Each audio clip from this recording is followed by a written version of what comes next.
E aí pessoal, boa noite, como é que tá vocês? Tudo bom?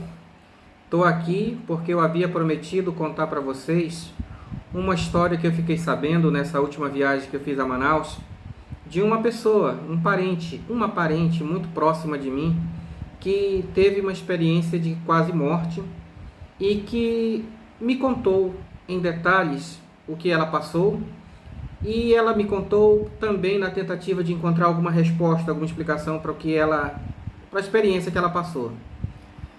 No começo desse mês, eu viajei para Manaus, desde o dia 2 deste mês, eu estava lá, que eu tô com uns probleminhas de saúde, né, que eu tentei resolver por aqui, mas aqui em Roraima, mas infelizmente não deu. Então eu resolvi ir para Manaus.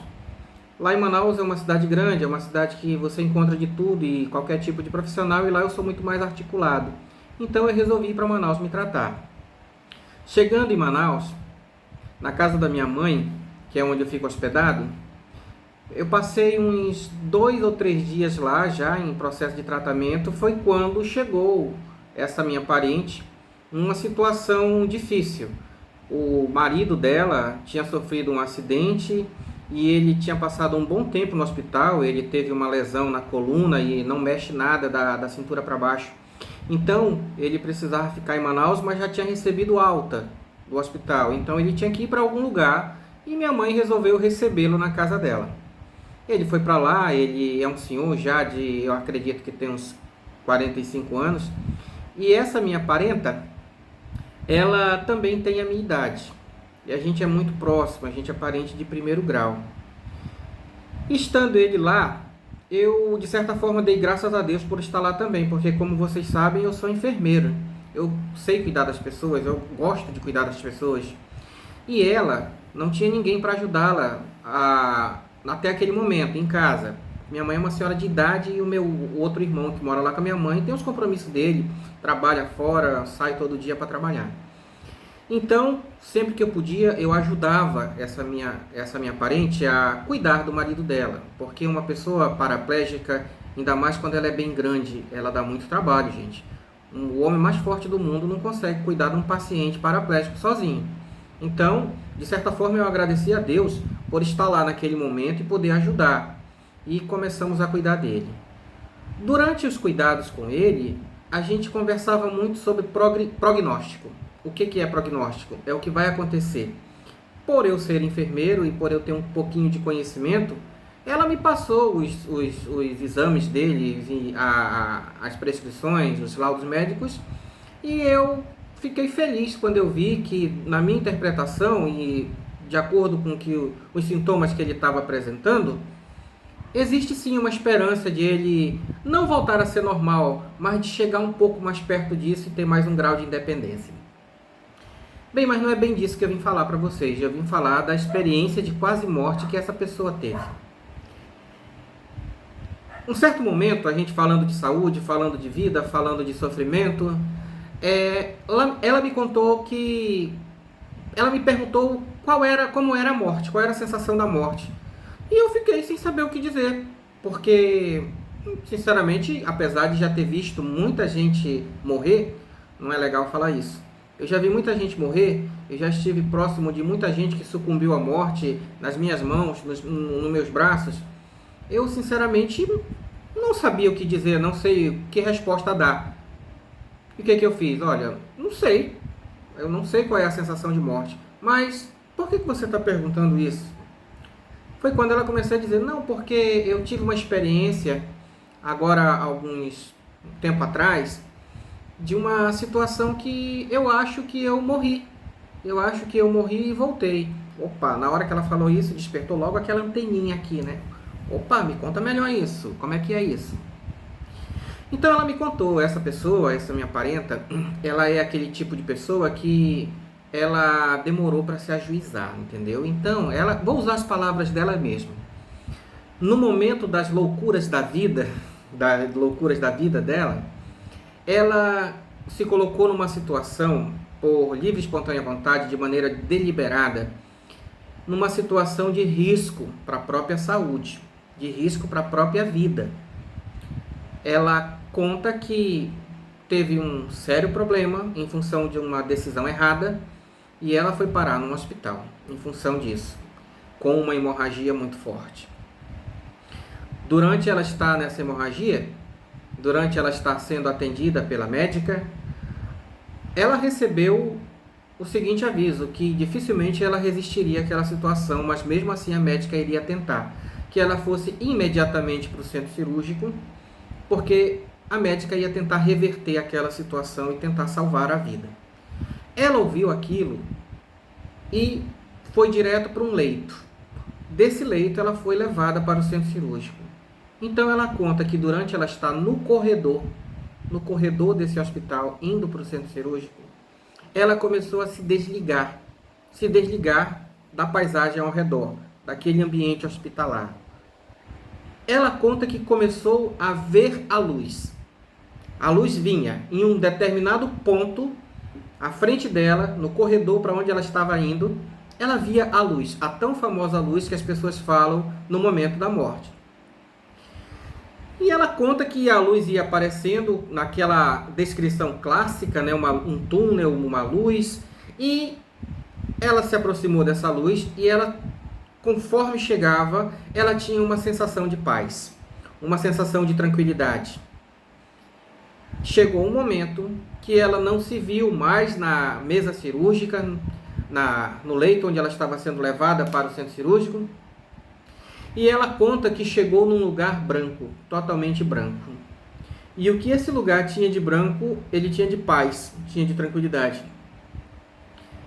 Nesse lugar, ela não sentia nenhuma dor física, ela não sentia nenhuma sensação, nenhum sofrimento.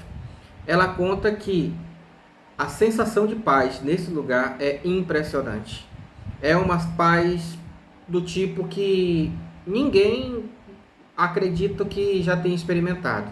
Ninguém em vida, nós aqui, numa situação normal de vivência, teríamos experimentado. Ela conta que esse lugar era tão branco, que não tinha chão, não tinha parede, não tinha teto, não tinha nada, era tudo branco. E era de um branco tão intenso que parecia que dava para tocar. E ela tentava tocar esse branco, mas não conseguia. Enquanto ela estava ali, a sensação de paz só aumentava. Em algum momento, ela tentou se lembrar de coisas vinculadas à vida terrena. Ela conta que estava ali naquela situação, mas sentia que tinha a preocupação de lembrar de alguém. Da família, por exemplo, dos filhos que ela tem, mas ela não conseguia lembrar. Ela não conseguia lembrar de mais ninguém.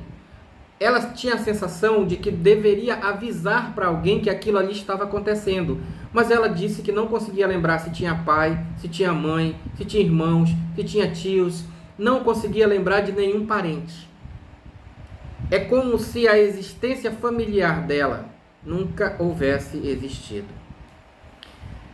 Ela continuou falando que estava nesse lugar, em pé, quando, ao tentar tocar o branco, ela percebeu que seres de luz se aproximavam dela. Quando eu falo seres de luz, levem ao pé da letra essa expressão, seres de luz. Ela disse que luzes amareladas se aproximaram dela. E não era só uma, eram várias. E ficaram numa distância como se estivesse observando, cerca de 3, 4 metros. Essas luzes não tinham forma humana. Eram luzes amareladas num ambiente branco. Ela conta que essas luzes se aproximavam umas das outras, como se estivessem em comunicação. Depois se separavam e davam voltas ao redor dela. Ela se sentia observada e avaliada por aquelas luzes. Foi quando ela perguntou onde ela estava e não houve resposta nenhuma. Ela perguntou porque não conseguia se lembrar de ninguém, das pessoas, porque as pessoas tinham que saber o que estava acontecendo com ela. Então, ela recebeu uma resposta na forma de pensamento. Não foi uma voz que ela ouviu. Uma voz, um pensamento dentro da cabeça dela, disse que ela não lembrava mais de ninguém que fizesse parte da sua vida, porque os vínculos de parentesco são de sangue, e ela não era mais sangue. Naquele momento, ela não tinha mais família, ela não tinha mais parentesco, ela não tinha mais pai, não tinha mais mãe, não tinha mais nenhum vínculo de sangue com ninguém. Veio esse pensamento na cabeça dela. As criaturas, os seres de luz, ficavam rodeando ela e se aproximavam como se estivesse querendo conversar entre si. E ela conta que em um dado momento, um deles se aproximou e falou: ainda não é a sua hora, você vai voltar. Você foi avaliada e você vai ter mais tempo. Depois de ouvir essa frase, ela sentiu como se estivesse sendo adormecida, como se estivesse dando para ela uma anestesia geral, que ela dormiu ali na hora, entendeu? E quando ela retornou, já tinham se passado algumas horas e ela estava na sala de recuperação pós-anestésica do hospital onde ela havia sido submetida a uma cirurgia de emergência.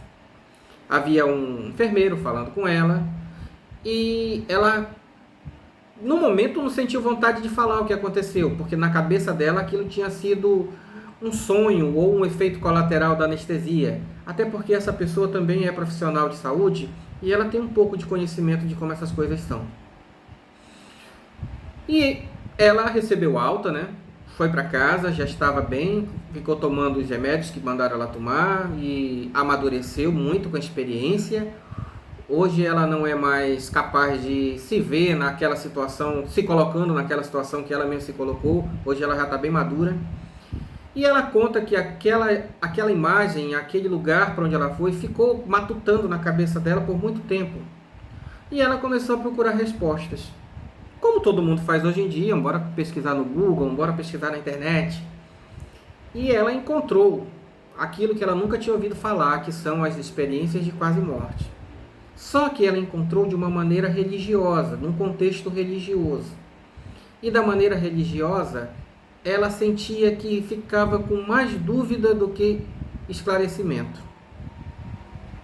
Nas pesquisas dela, na busca dela por respostas, ela se encontrou com o Espiritismo, que, segundo ela, foi onde ela mais conseguiu compreender, ter um pouco de luz sobre o que aconteceu.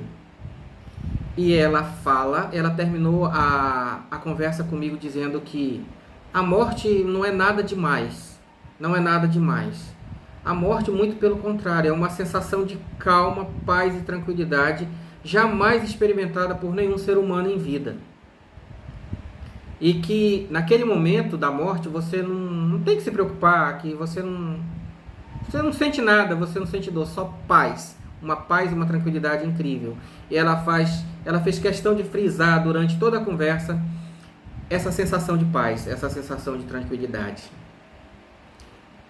Então é isso, pessoal. Desculpa pela demora, tá? Eu precisei voltar para casa e me acalmar mais um pouquinho, porque eu estava muito agitado em função de tratamento, de trabalho. Depois que eu cheguei de Manaus, eu tive que pagar no hospital todos os plantões que eu deixei de fazer durante eu estar viajando. Eu estava muito ocupado e só deu para fazer esse vídeo agora.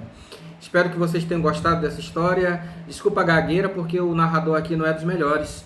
Mas tá aí o vídeo para vocês e acho que vocês vão gostar dessa história que vocês ouviram aqui.